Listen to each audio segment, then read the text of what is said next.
Welcome to today's video. Today we're going to see the complex Fourier series. We're going to learn about Parseval's theorem. We're going to do examples of all this. We're going to do sums, again, using Parseval's theorem. And we're going to learn how to do Fourier series by inspection as well. And when we finish all that, we're going to be finishing the topic of Fourier series. All right.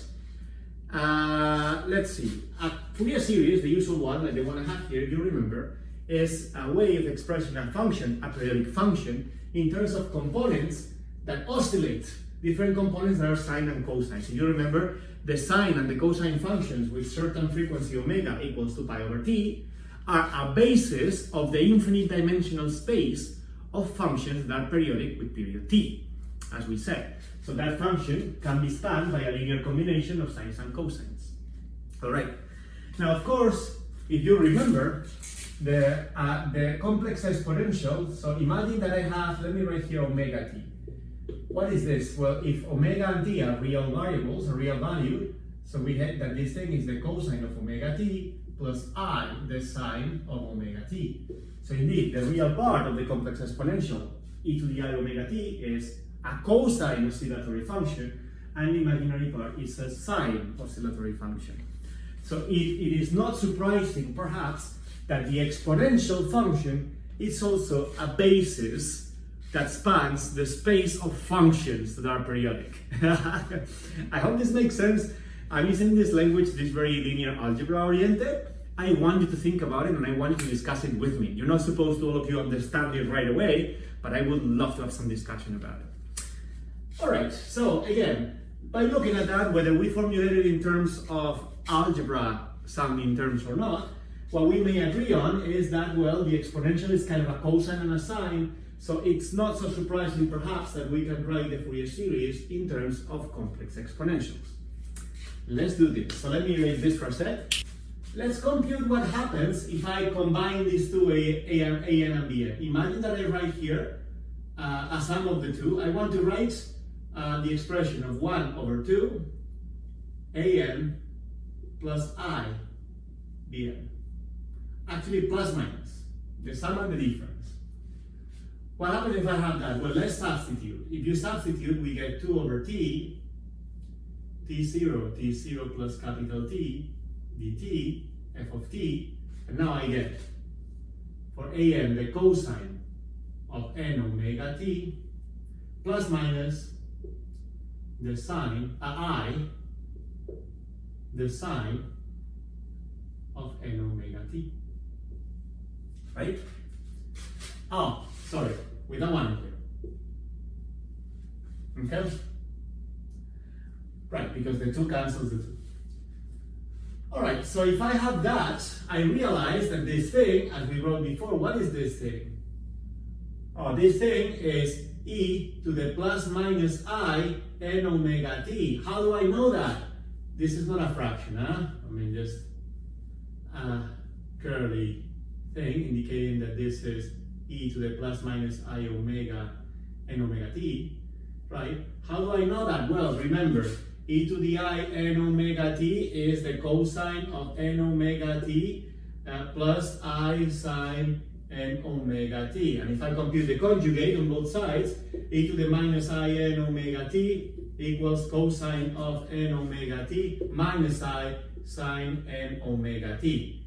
All right? So I have a plus minus here, I have a plus minus here.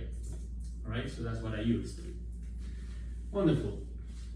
So what I know then is that this value is equal to 1 over t integral from t0 to t0 plus t dt f of t e to the plus minus I n omega t.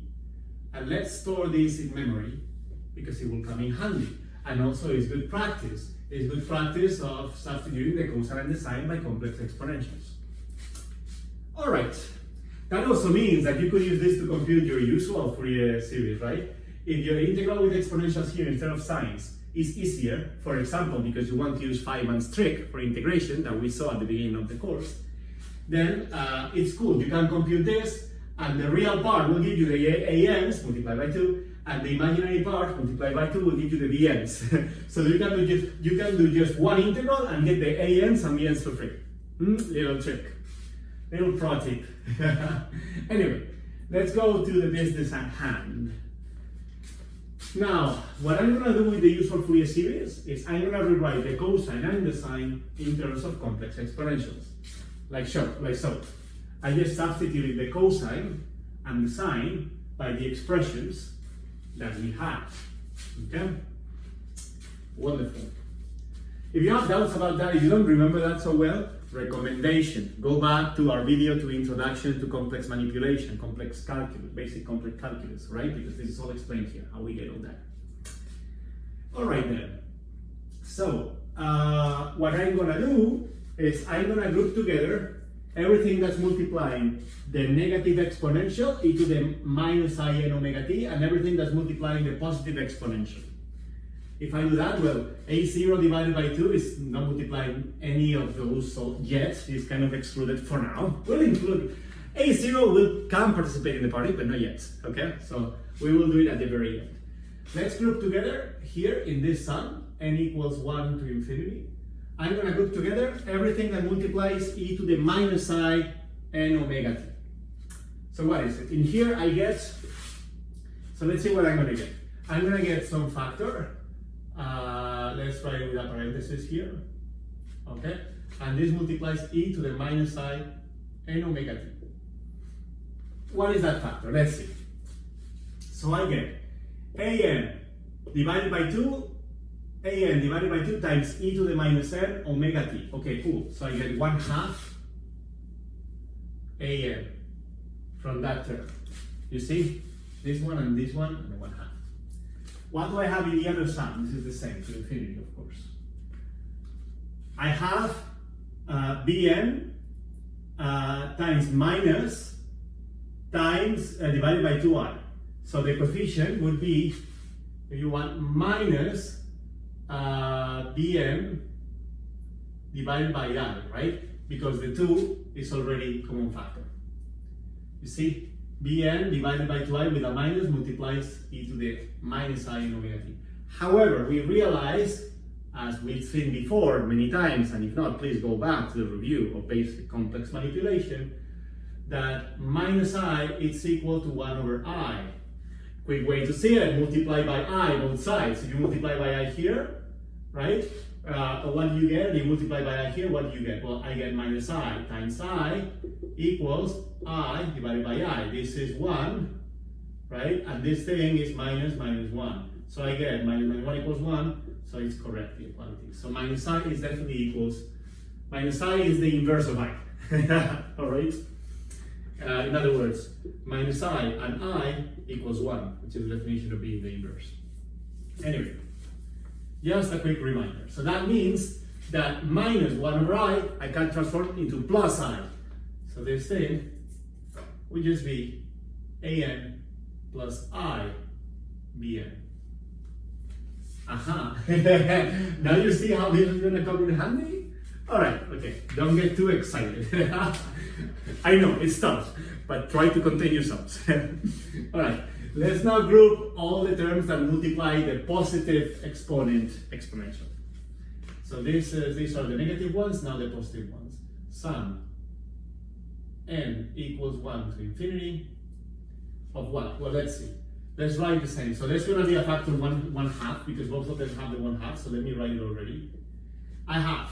On the first one, it's easy. It's again an divided by 2. It's the same as before, right? There's a plus here. Multiplying this exponential with positive argument is an with positive sign argument, an divided by 2.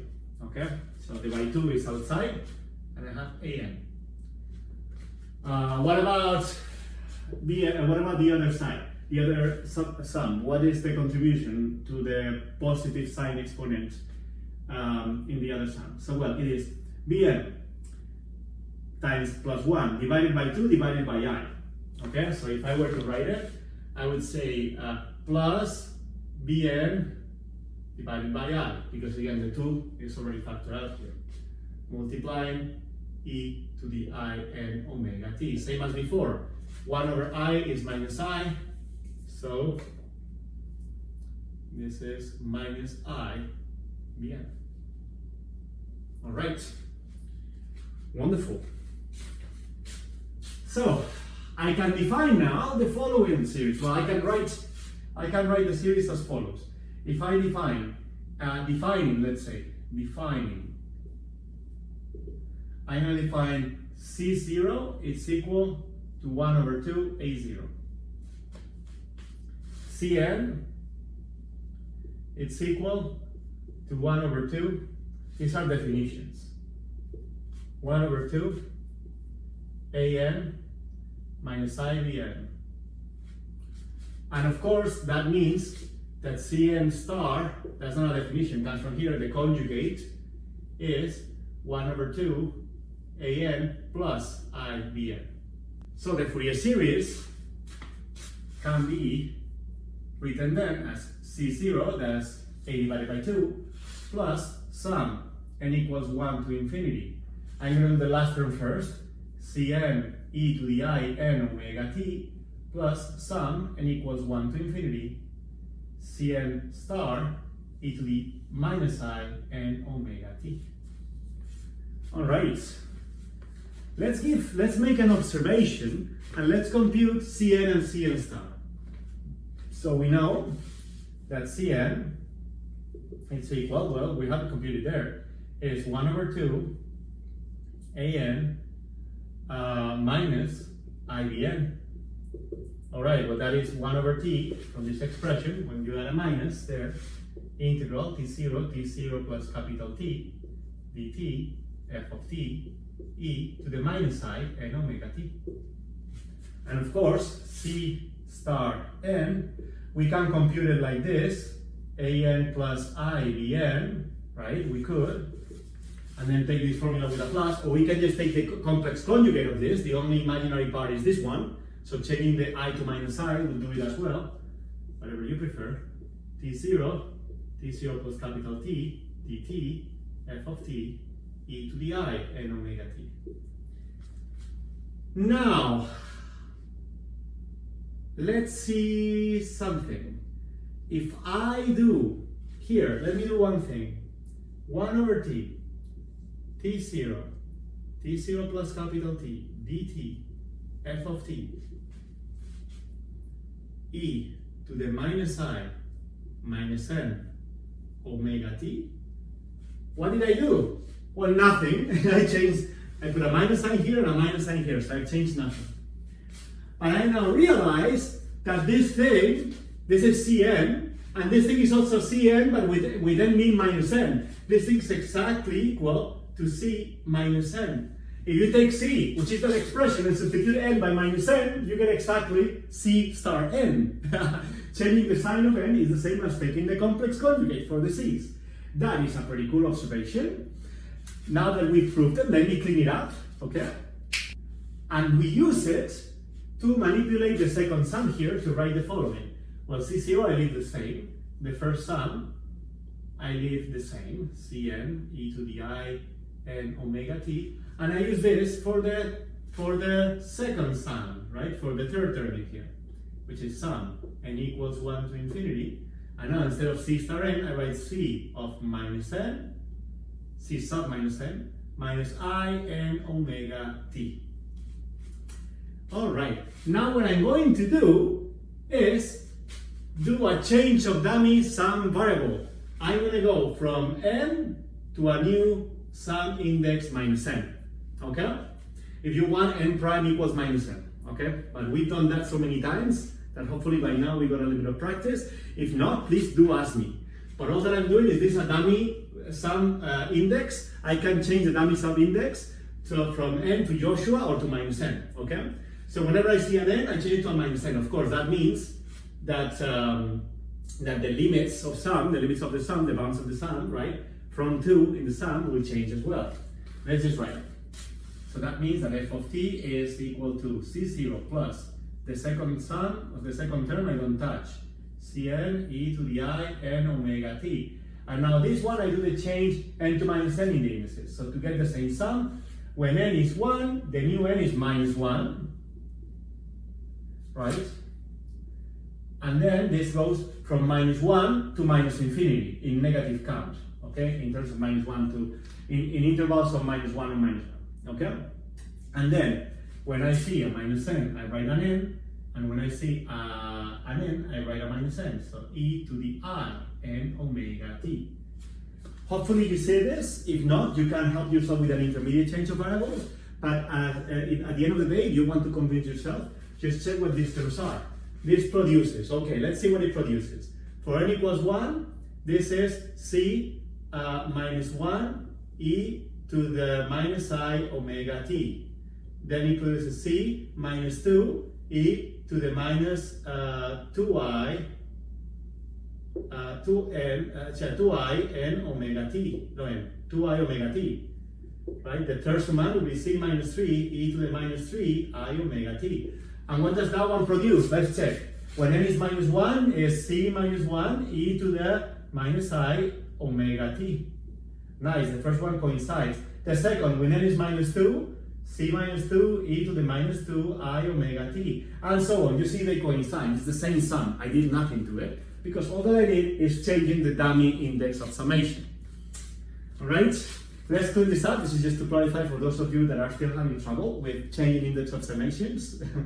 And what we get is these two sums. Now, this is pretty stupid, right? Because if you see here, we got a sum on the negative values of n, of the same expression as this, only the positive values. It's just missing the 0. Oh no, hold on, we have the 0 because the term Cn e to the I n omega t, when n is equal to 0, n equals 0, is exactly C0 e to the 0 is C0. Aha! So the 0th term of the sum is included here. I can unify this into a single sum and get that f of t is equal to sum n equals minus infinity to infinity Cn e to the I n omega t. And this, my friends, is the complex Fourier series. See what I did? I put the negatives. This goes from -1 to minus infinity. So minus infinity to -1 if you want.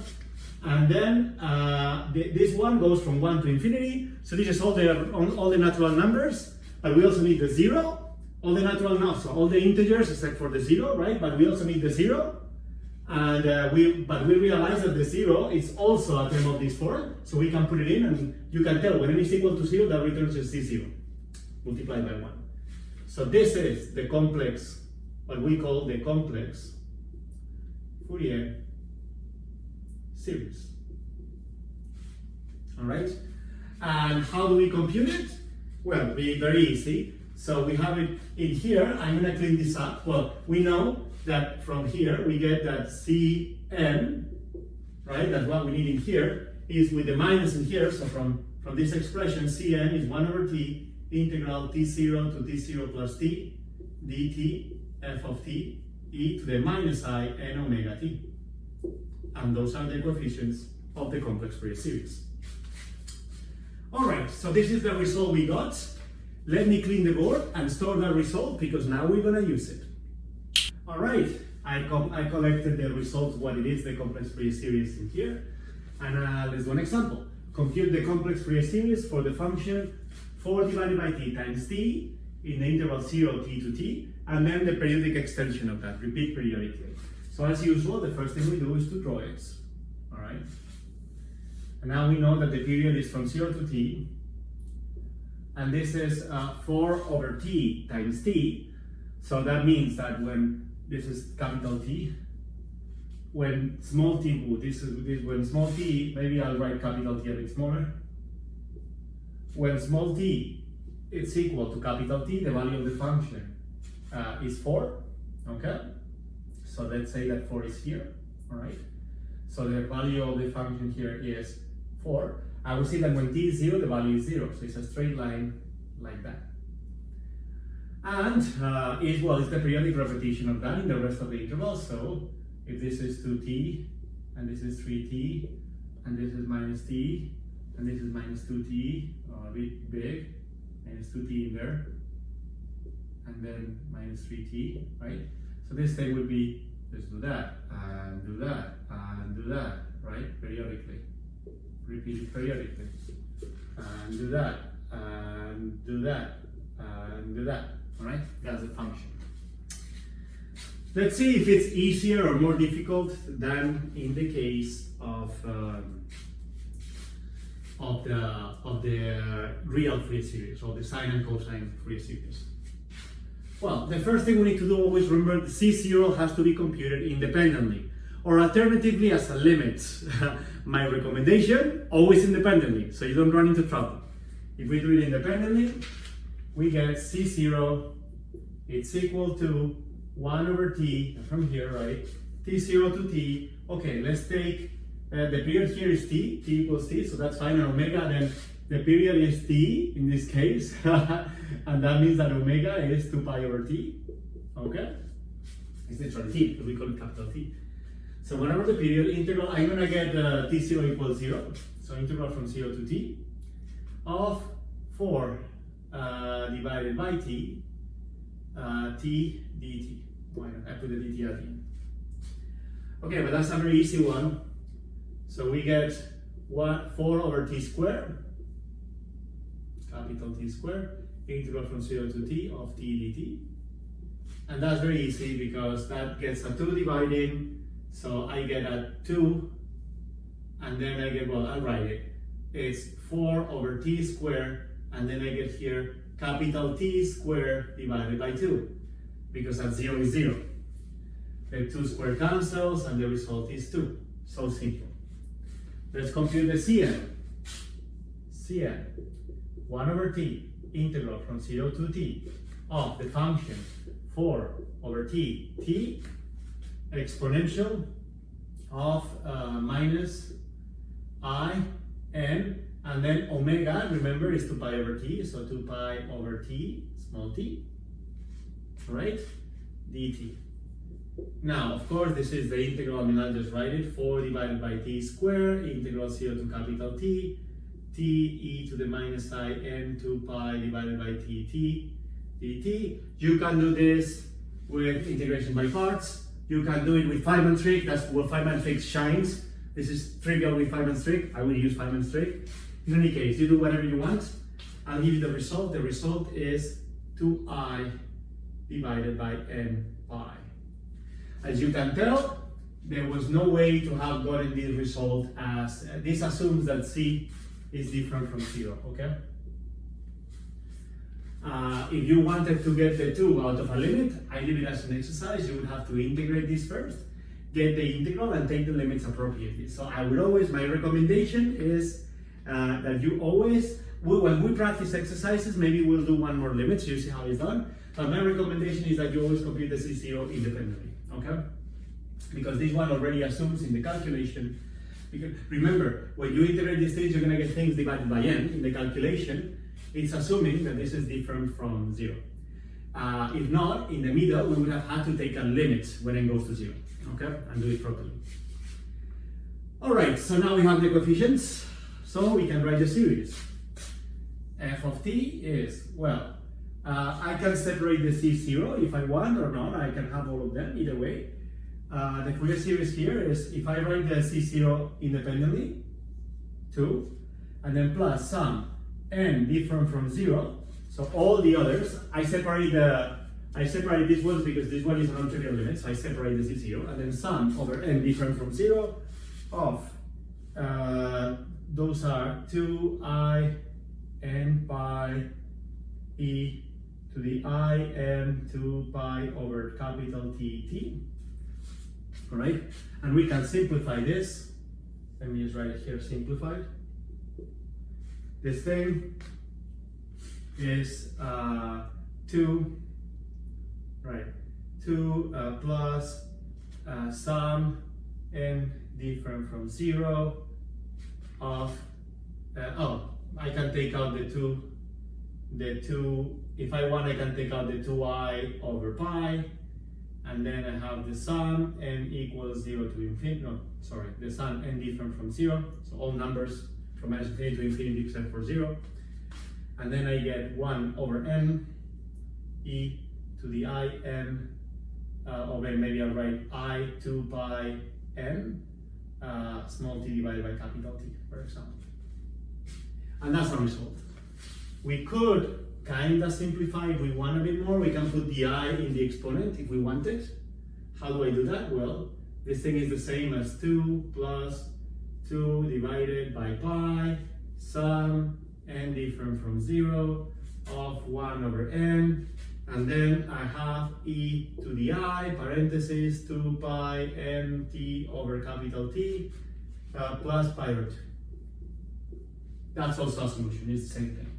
I put the I inside. What did I use here? Well, I used that I is e to the I pi over 2. So I put it inside the exponent. That's all.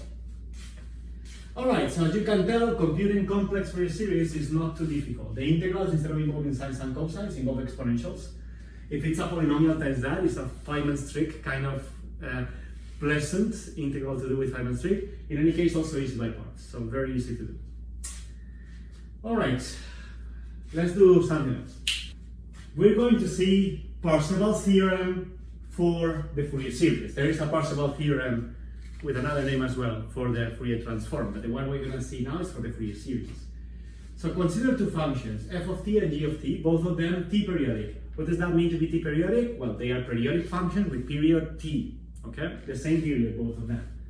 And the two Fourier series for them, the complex Fourier series is Cn e to the I n omega t, sum from infinity to infinity, and for g it's the same, but the coefficients of course are different. You see, again, these are vectors that are elements of a basis of the space of functions, so a combination. These are the Cn's are the components of the vector f of t in the basis of exponentials. And Bn are the components of the vector g of t in the basis of exponentials. This is actually super helpful because I'm not going to do the proof of this, but I'm going to tell you how to prove it, and I want you to do the proof. And for that, you need to use that the exponentials for different values of n are orthogonal under the inner product that we define, which this is the kind of inner product. Anyway, I would love for you to think about it and ask me and discuss it in the review session. Trying to prove Parseval's theorem, this version of Parseval's theorem, is not too difficult, but you need to be practiced with these more algebraic notions. I mean, not necessarily, but it helps.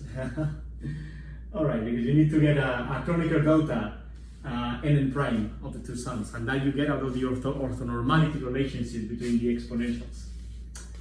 And the inner product, that is the integral of the product of the two divided by the period. Anyway, in any case, that is something that I would love to discuss in a review session if you want. For now, let me just state the theorem. The theorem says, again, it's provable and we can prove it, but right now I'm just telling you the theorem. If f of t is this Fourier series, g of t is this Fourier series, yeah, you can tell f of t is a vector with component Cn, g of t is a vector with component Bn. Then the inner product, this is an inner product. This is kind of f of t, g of t, and this is a symbol that you can use for inner product. But anyway, whatever. It's like the equivalent to the dot product in a way. The inner product of the functions f t and g of t, and that inner product is just, you can think of it as the integral over one period of dt, the product of f of t and gt divided by the period. It's equal to the sum of the coefficient of the first one, times the conjugate of the coefficient of the second one. Well, this is actually pretty neat, and you can tell that this, because if these functions of course are real, then this inner product has to be a real function, so this is a real number, and that means that this is also equal to sum n equals minus infinity to infinity of Cn star Bn. Alright? It has to be a real number, so the conjugate has to be the same. Alright, hopefully this is understandable. As of right now, it's just a theorem, but let's see a particular, so again, try to prove it if you can. Think about it, and let's discuss it if you want. I'm not going to ask you to prove it. It's not a requirement of the course, it's a little bit of an advancement for those of you that want to understand a little bit more what's going on. And don't accept theorems that are not proven, which is the right attitude. So, now, let's actually write an interesting particular case. So what happens if, in particular, what happens if g of t is the same as f of t. If that's so, let me write it fast. So we get that when g is equal to f of t, what I get inside the integral is the square of f of t, integrated and divided by y by t. And then on this side, I get that bn is exactly equal to cn. So cn times bn conjugate is the modulus square. Remember, modulus square of a complex number is the modulus square of a complex number is the square of the real part plus square of the imaginary part, or z times z conjugate. Right? And complex number times conjugate is modulus square. All right. This is just notation. This is the expectation value of f squared. If you haven't seen it before, I introduce it because that's the typical name we get to this. It's also in terms of distributions, probabilities, for example, or statistics. If you see, this is the second moment of distribution, not the second central moment, which is the variance. This is the second moment, okay? Not center, not subtracting the expectation square. If this sounds like something you don't know, you can ignore it safely. It's just notation, okay? You just call this object 1 over t dt f of t all squared. I call it that, and that's fine.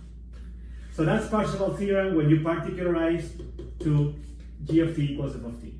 Now, of course, we know that Cn, I'm going to write it here, Cn it's equal to 1 over 2 an minus ibn, and C0 is equal to A0 divided by 2. And that means that I can substitute this here in this sum, and I get this result in terms of the coefficient of the usual Fourier series. By usual, I mean the sine and cosine Fourier series. So in terms of the complex Fourier series coefficient, in terms of the sine and cosine Fourier series coefficients. This is going to be helpful for assignments, for example. Now, some questions that I usually have when I present this is, oh, isn't that a typo? Because I see where this comes from. C0 modulus square is A0 squared divided by 2 squared, which is a 4. So I see the 4 here. How come you got a 1/2 here? This 1/2 also gets squared, so then it'd be a 1 over 4. That's a typo, right? That's a typical question I get. It's not a typo. If let's see it, because I think there's something to learn by seeing it, to get used to these sums. Let's see how to get from here to here. Okay? I'm going to try to do it here. I'm going to erase. I'm just going to clean the board because those are the three. This is Parseval theorem, and those are the particular cases of Parseval theorem that are very helpful for us. Let me erase everything else to do this derivation, proving that this is equal to that. Okay, let's do it. So we have the sum of the complex, the coefficient of the complex Fourier series. Now, let's separate the C0. C0 we can do independently. So let's separate this as the following. Of course, this is C0 modulus square plus sum n equals 1 to infinity Cn squared plus sum n equals minus 1 to minus infinity, going in reverse, Cn squared. All right? I separate the sum into the positive ends, the negative ends, and the C0. Now, of course, the Z0 is easy. Z0 is just A squared. So A0 divided by 2 all squared. That's where you get the A squared over 4. All right? And then the other one, let's just write it. Sum n equals 1 to infinity of modulus square of 1 over 2 an minus I bn squared. All right? And then this one plus sum, I'm going to keep writing this. So the one thing to realize here, okay, is that we remember this is n minus 1 to minus infinity.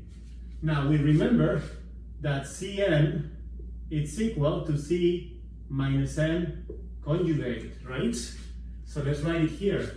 This thing is the same as C minus n conjugate modulus squared. All right? So the next thing that we do, let's do another step. Let's not interfere here. So this is equal to, and I write opening a wormhole here, and I close, I reopen the wormhole here, and I get A0 squared divided by 4. Sure, the 1/2 comes out as a 1 over 4 because it's squared. So this is plus 1 over 4 sum n equals 1 to infinity of the modulus. The modulus of an, well, I'll write it for now.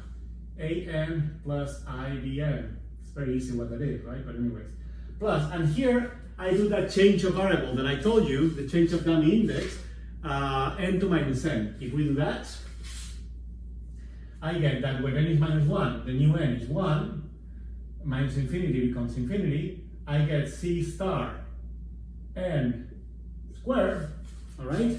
I just change the summation index, exactly the same. If you substitute term by term, you see that it's the same.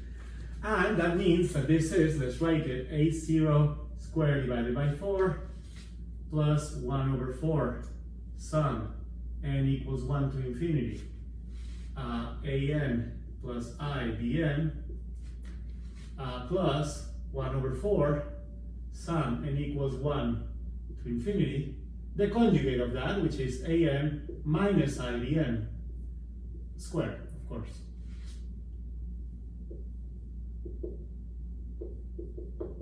All right. Next step. Let's solve this modulus square, right?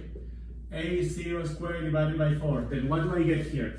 This thing is the modulus square is the sum of the real power square plus the imaginary power square, bn squared. What about this guy? It's the same, the real power square plus the imaginary power square. The imaginary power here is minus bn, but it's bn squared as well, right? The square of that. And of course, the modulus of z is equal to the modulus of z star, okay? So, this thing in here, it's also an squared plus bn squared, and that is how you get the two. You get plus 1 over 4 sum n equals 1 to infinity an squared plus bn squared plus 1 over 4 sum n equals 1 to infinity an squared plus bn squared, right? And that is equal to, finally, divided by 4, twice that sum, right? 1 over 4 twice is plus 1 over 2, the sum n equals 1 to infinity of an squared plus bn squared. I know that some of you already saw that, and that's why we got that, but it's a question I get often, so it's good to do it, okay?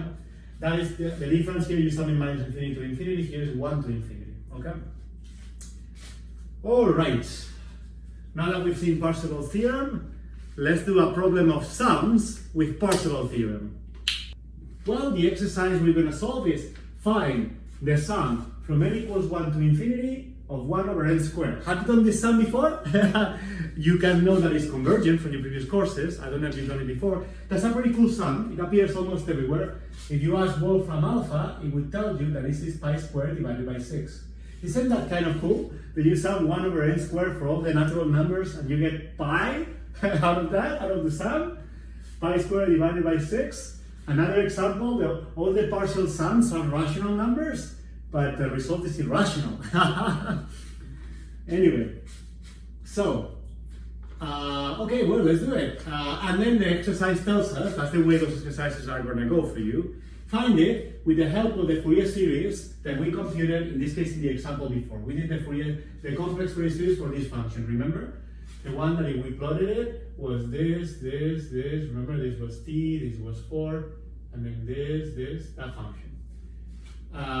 We compute this is 4 over capital T from 0 to capital T, and then the periodic extension outside. All right, well, the results we got, I have them here, is that C0 was 2, and Cn, different from 0, is 2i divided by n pi. And now, we can use Parseval's theorem here. You see, Parseval's theorem tells us that this integral, it's equal to this sum. And I chose T0 equals 0. Now, let's do the left-hand side using the function, and the right-hand side using the series. And let's see what we get. It's always the same for these exercises. So the left-hand side of the equality. We have left-hand side equals right-hand side in Parseval. So then let's do first the left-hand side. Left-hand side is equal to the integral of 1 over t of 0 to capital T dt. The function square in that period is that thing, so it's 16 divided by t squared, All right? And this is easy. I mean, this comes out, you get a t cubed, but also you get a t cubed when you integrate, divided by 3 and so on. So what it results is 16 divided by 3. Very easy integral to do. That's the left-hand side of Parseval's theorem. What about the right-hand side? Well, the right-hand side, I don't know if it will fit, so let's do it here. Right-hand side is the sum of n equals minus, right, it's n equals minus infinity to infinity of the modulus Cn squared. Let's separate the C0. So we get C0 squared, well, let's write here, C0 modulus squared plus sum n different from 0 of Cn modulus squared. All right, now we substitute. We get C0 being 2 squared, which is 4, plus, and then I'm going to split this sum into the negative, well, the positive first, 1 to infinity of, and substituting the coefficients is the modulus squared of 2i divided by n pi, and then the sum of the negatives. N equals minus 1 to minus infinity, 2i divided by n pi squared.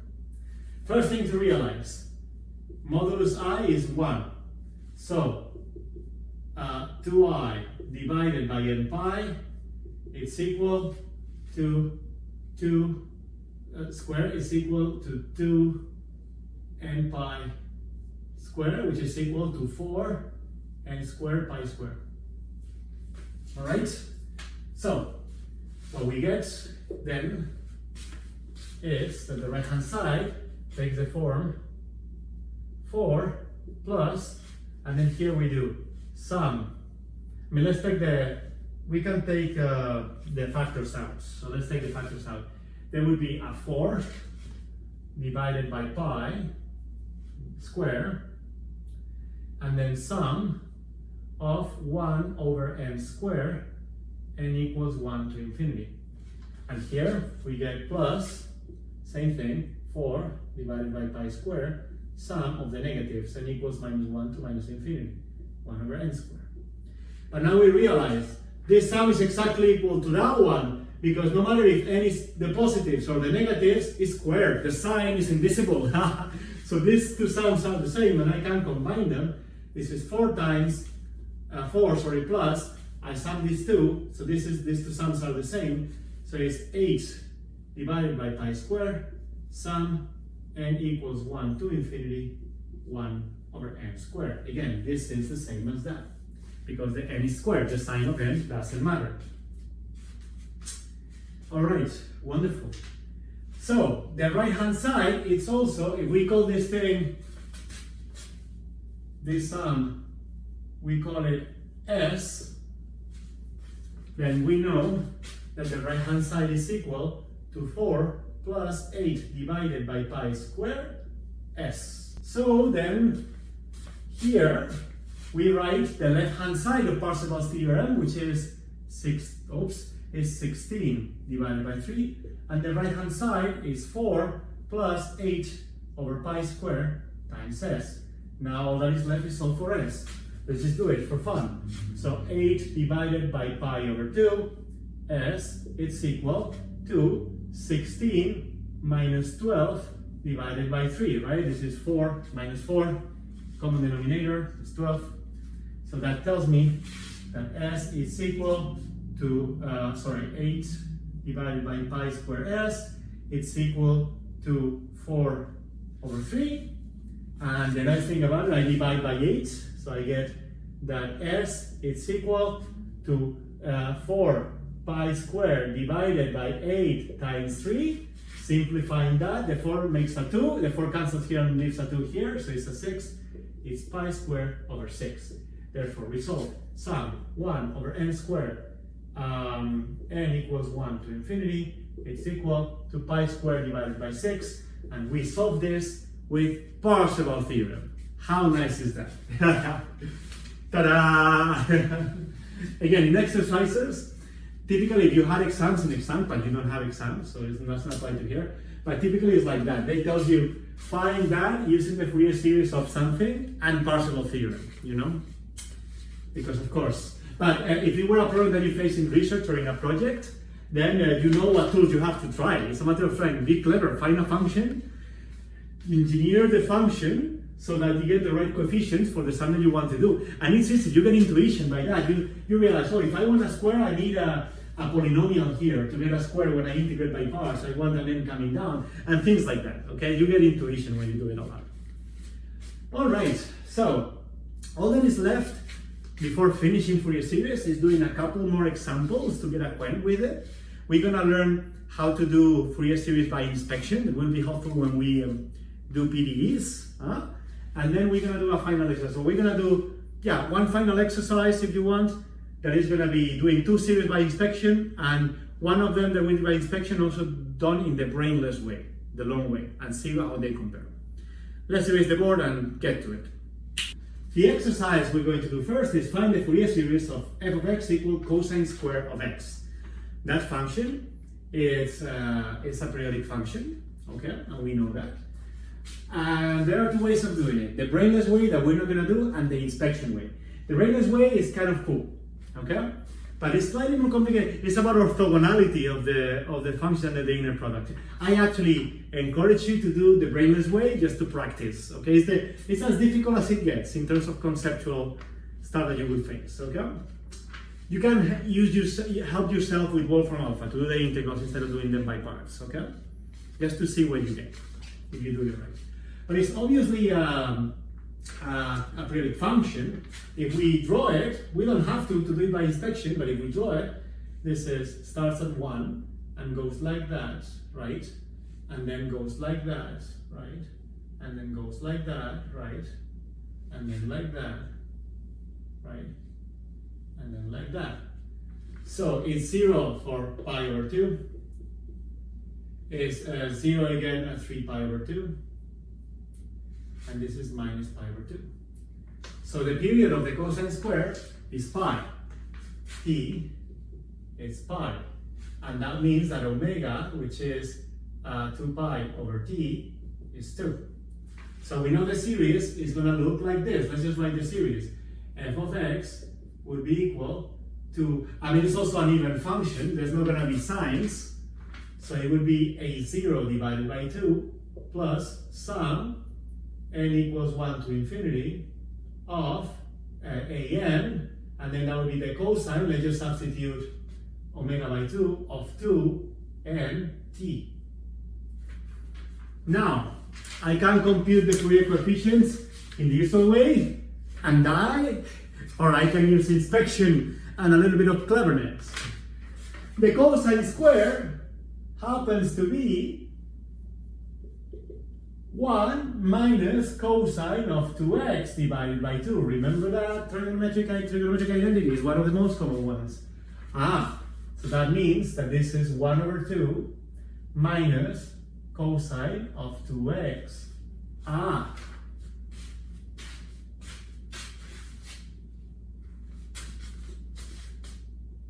This is a Fourier series. You see, it's an A0 term, and then the first term here with n equals 1, and there's no others. So, by inspection, comparing 1 and 2, if you can write it like that, comparing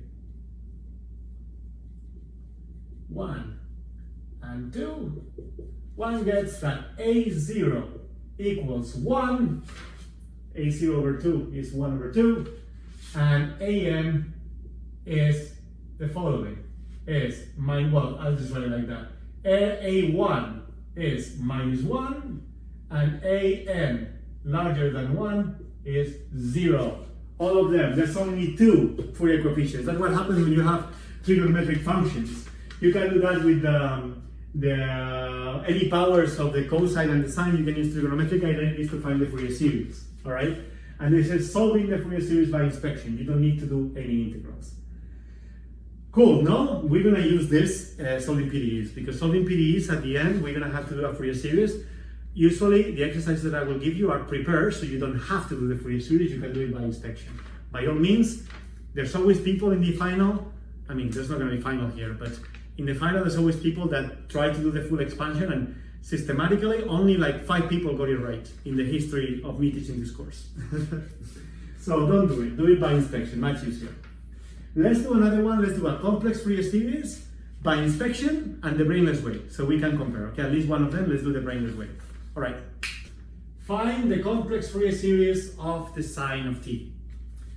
Super simple by inspection, because we know that the sine of t is equal to e to the I t minus e to the minus I t divided by 2i. All right, so this thing is already a complex Fourier series. Let's just write it. 1 over 2i e to the I t minus 1 over 2i e to the minus I t. Comparing with this expression, comparing 1 and 2, we see that there is no C0. All terms have exponentials, and there's only n equals 1 terms here. So we find by inspection, comparing 1 and 2, we find that C0 is equal to 0, C1 it's equal to 1 over 2i, and C minus 1 is equal, well, I don't need it because it's the conjugate, remember? Anyway, minus 1 over 2i. Once you have C1, C minus 1, remember that it's always equal to the conjugate of C1, right? So I for minus I gets 1 K1, and it's consistent with this inspection that we have. Anyway, that would be the solution. It's done. The Fourier series is this one with those coefficients. All right, this is the inspection way. Let's do it brainlessly. So let's do brainless way, which means let's compute it using the integrals and so on, even though it's super easy to do it like this. Now you'll see it's not easy. It's not as easy to do it the brainless way. All right, so if we do it the brainless way, we know the period is 2 pi, omega is 2 pi over t, right? So it's 1. All right, so let's do the integrals. First, C0. C0, it's equal to 1 over t, integral from, let's take the period actually minus pi to pi, okay? It's kind of nice. Minus pi to pi. So T0, let's take minus pi. So minus pi to pi covers one period, dt sine of t. Now, super easy, the sine is an odd function, right? So integral on the symmetric interval of an odd function is 0. All right, we got 0 equals 0, that's easy. Let's find Cn. That's not so easy, because you see the result of the integral should be, I didn't write it here, sorry, I didn't write it here. Cn different from plus minus 1 is 0. All the others are 0, of course. There's only C0, there's 0 actually, no. There's only C1 and C minus 1. All the others are 0. Okay, that's the Fourier series, all the other coefficients are 0. Now, how can an integral give me? Depending on n, sometimes a value and sometimes 0, all right? It's very to orthogonality, we'll see, okay? All right, let's do it, let's do Cn.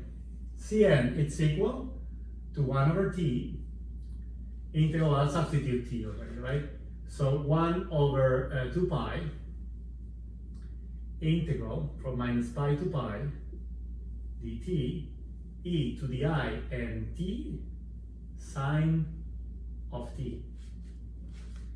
You can do this integral by parts. You can do it super easy if you write the sine as complex exponential. That's the orthogonality thing. I'll give you a hint later on when we finish to do the brainless way, because it's not exactly brainless to realize all the orthogonality relations. So one way of doing this as not by parts, not to have to do by parts, is write the sine as a complex exponential like that, and you just have to do the integral of two exponentials, no by parts involved. If not, you can do it by parts, even brainless, whatever, more brainless if you want, but it's definitely correct. The result, whatever the way you do it, is e to the I n pi minus e to the minus I n pi divided by n squared minus 1.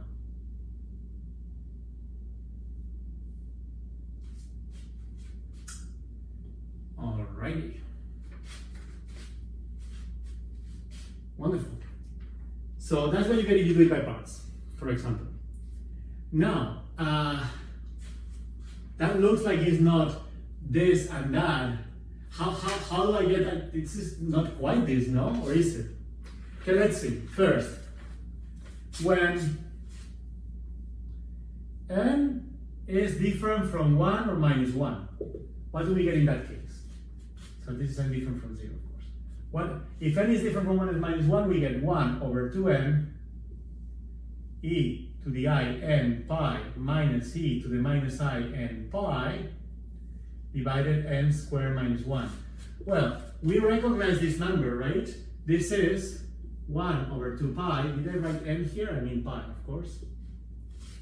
All right. This number, we know that e to the I pi is minus 1. Remember, we did this limit. In the limit practice, we actually did this limit. So, going back to that, this is minus 1. So this thing is minus 1 to the n minus, again, this thing, it's also minus 1, right? Remember the complex plane, right? Minus 1 is here. So if you go minus pi this way or plus pi this way, you get the same number. So this is also minus 1 to the n divided by n squared minus 1. The nice thing is that when n is different from 1 or minus 1, this cancels, and this is 0. So Cn for n different from, let's just write it like that, different from plus minus 1 is 0. I obtained that already. We realize, though, that when n is equal to 1 or minus 1, what happens? Well, you still get minus 1 to the 1 minus 1 to the 1, that is 0 in the numerator. But the denominator, when n is equal to 1 and minus 1, is also 0. So you get an indetermination. This thing is not necessarily 0. We need to do a limit. And let's do it in particular when n is equal to 1. Why? Because if we get C1, we get C minus 1 as the conjugate, very easily. All right, so we know that C1 is the limit n going to 1 of 1 over 2 pi e to the I n pi minus I n pi divided by n squared minus 1. All right. Now, we're going to do a change. Note, this limit is one of the limits that we did in the practice of limit session that we had at the beginning of the course. All right, so if you don't remember it, you may want to go back. We're going to do it again anyways. What we do in this limit is first a change of variables. N equals 1 plus epsilon. Why? Because I want to transform the limit into a limit when something goes to 0 to apply easier a Taylor expansion. Doing that change, I get 1 over 2 pi limit when epsilon goes to 0. In the numerator, I get e to the I, so the n is now 1 plus epsilon, so I get first a factor e to the I pi for the 1, and then e to the I pi epsilon from the epsilon, minus e to the minus I pi, e to the minus I pi epsilon, divided by, well, n squared, so that's right here, 1 plus epsilon squared minus 1. Alrighty. Cool. Next step then. This is minus 1. This is also minus 1. Common factor minus 1 that I take out. 1 over 2 pi with the minus 1 there. Limit when epsilon goes to 0. Now let's do the denominator first. Well, I'll write the whole thing. E to the I pi epsilon minus e to the minus I pi epsilon. Alright. Now the denominator is epsilon squared plus 1 plus 2 epsilon minus 1. Alright, the 1 and the minus 1 cancels, and I get 2 epsilon plus epsilon squared. The epsilon squared is negligible as compared to the epsilon when I'm going to 0, so this one I can neglect for the limit. It's actually 0 contribution in the limit. Wonderful. So, there are several ways to do this one, of course. You can write that this is a sine with an I and so on. It's fine with me, that's actually simpler, but let's just do the Taylor expansion of the exponentials now that we're at it, because I actually wrote, you probably saw this magically appearing here. The reason it magically appeared is because we're going to use it. This is the expansion of the exponential. In fact, we're not going to need the squares. It's enough to do the first order. So we get that C1 is equal to minus 1 over 2 pi limit when epsilon goes to 0 of, in the denominator I have 2 epsilon, in the numerator I have expansion of the exponential 1 plus I pi epsilon minus 1 minus I pi epsilon. All right, let's simplify this. Minus 1 over 2 pi, limit epsilon going to 0 off. But let's see. The 1 and the 1 cancels. The I pi minus minus I pi makes 2 I pi epsilon. And here I get 2 epsilon. Wonderful. The epsilons cancels, the 2 cancel, and then I get the limit of I pi. When epsilon goes to 0, there's no epsilons anymore here. So what I get is minus 1 over 2 pi I times I pi. Okay, wonderful. The pi's cancel, and I get minus I over 2 pi, or what is the same, the pi cancel. Minus I over 2, or what is the same, 1 over 2i, right? Because I is equal to minus 1 over I, or the other way, it's the same thing, huh? 1 over I equals minus I. So this is C1, and that means that C1 star, C minus 1, which is equal to C1 star, it's equal to minus 1 over 2i. As expected, because this result and this result, together with this result and this result, gave us exactly the same Fourier series if we were to write it as we had before. We write the series, it's exactly that. No zero term, and the first term with n equals 1, right, is given by C1, which is 1 over 2 pi, exactly that one. The one with minus 1 is minus 1 over 2i, same as we have here. And there's no other terms, all right? So this is the end of the brainless version of computing this complex Fourier series. As you can tell, it's much easier if you do it by inspection. But with this, we practice quite a bit. I'm hoping that with this amount of practice, you are familiar already to how to compute these things. Any questions you may have, bring them to the review sessions, and be prepared for the next video because we start Fourier transforms, one of my favorite parts of the course, okay? So I'll see you there.